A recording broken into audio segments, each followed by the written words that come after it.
Hey everybody, Brett Nobody here. Welcome back to Let's Play World of Warcraft. Before we get started, I just want to say something. After you finish the family and the fishing pole quest from Gubberblump, if you log out and come back in the next day, he will send you a fishing lure in the mail. Now, I was logged off for a while, so I only got the fishing lure, left, and deleted the mail. Anyways, in this part, we are going to be heading up to Bashalaran first to free our friend that is in the nice blue light. Gonna rebuff on the way. This was recorded, probably about an hour before y'all are watching it. Yeah, I was being very lazy today. I had some stuff I had to do, and this was the last on my list, but I said I would get it out to y'all on a daily basis now, and I deliver. By the way, sorry if the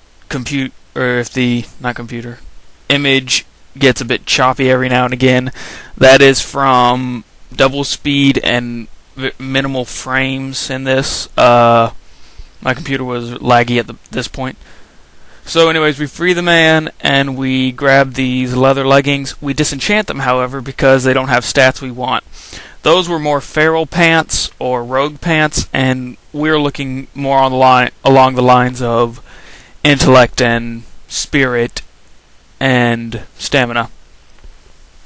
At this point, I was just deciding what to do. Figured I'd go down to the beach shore. On the way, get stopped by a couple bears. Not too big of a problem. We run across this quest giver. It's not actually a quest giver, more like just a quest item which we pick up and can take to the nice lady in Aberdeen. You'll find these skeletons all up and down the beach of Darkshore. I believe there are 2 of them to the south of the one that was the first required quest, 2 of them to the north, and 1 on the very border of Ashenvale.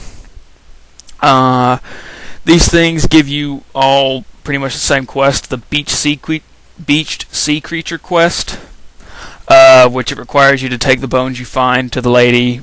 Pretty easy money and experience. I did not, in fact, know this one was right here. I knew there was one up here, but I didn't know it was this close. And we leveled to 15.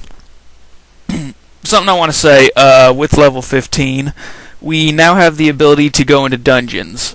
I will probably be doing some off-camera dungeon grinding to go up in levels.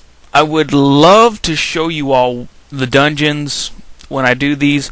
Unfortunately, those dungeons would take probably an hour at most, even with a fast group at these, or probably take up to 30 minutes with a fast group in these, even with a good fast group. And currently, I only know how to make my videos double speed without making them completely laggy during combat.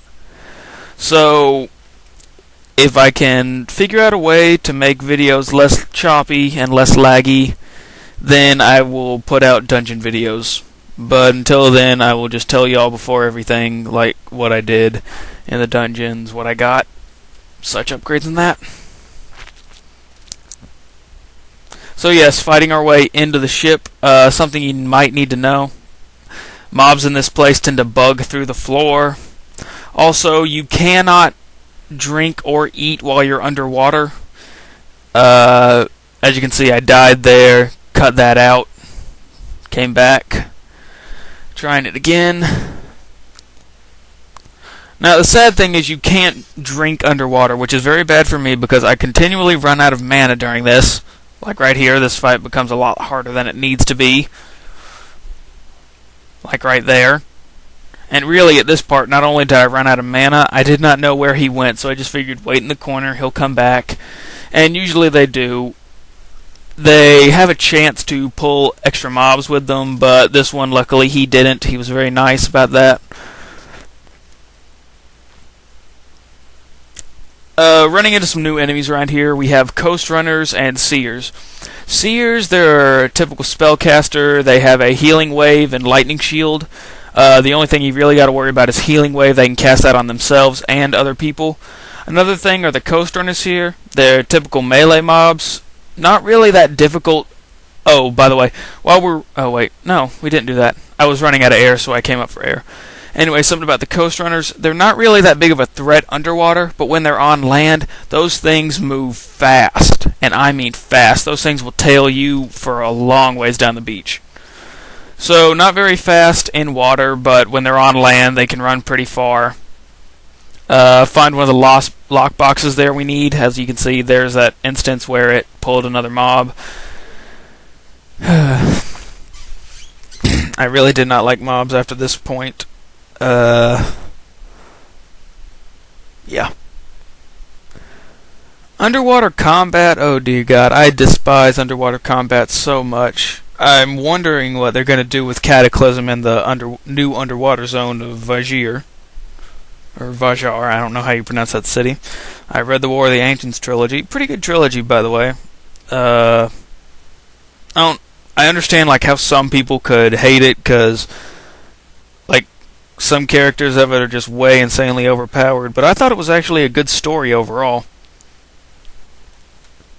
Anyways, I am wondering what they're going to do in Vajir. Find a green staff on a thresher here. No idea what it was doing there. Disenchant it because it was also a melee staff. Again, we don't want melee. We are looking more on the lines of intellect and spirit and stamina.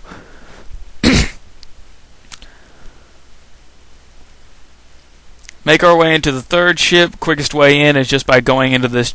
Quickest way to find the lockbox is just by going in through this giant hole in the bottom.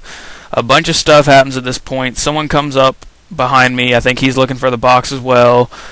This seer becomes a bit of a problem, running away. I can't get it in time. I figured go for the box, but apparently he pulled more seers. That man behind me was kind enough to pull them off of me. Unfortunately, they just keep healing themselves. That's a problem when you get too many healers or seers at once. They have a tendency to heal each other, and sometimes themselves, back to full. These things just keep running off. They keep pulling. Common thing of humanoid mobs, they tend to run off and grab reinforcements. I get fed up with it, kill this mob. Don't want to even deal with going out, so I just grab the lockbox, get my fuck it attitude, and hearth out. Hearth back to Aberdeen to turn in a couple quests. First one we turn up here is that beach sea creature quest. And Gubber Blump has a second quest for us. He wants us to find 5 or 6 pieces of crab meat. I have yet to find those. I believe you find them upstream, or up the coast, or down the coast, really, heading south. Testing out my bear form here. And has anyone else ever noticed that when you have white hair and you go into the white bear, it looks like an albino skunk? Turn in the Deep Ocean Vast Sea. Get the more expensive gauntlets, because both of them are useless and we're just going to sell them. Move my equipment around some. Go over here and get the Absent-Minded Prospector, by far one of the most difficult quests in here for this zone. And that's all we're going to do in this part, guys. Thanks for watching. Comment, rate, subscribe. See y'all next time, probably after some dungeon grinding. Later.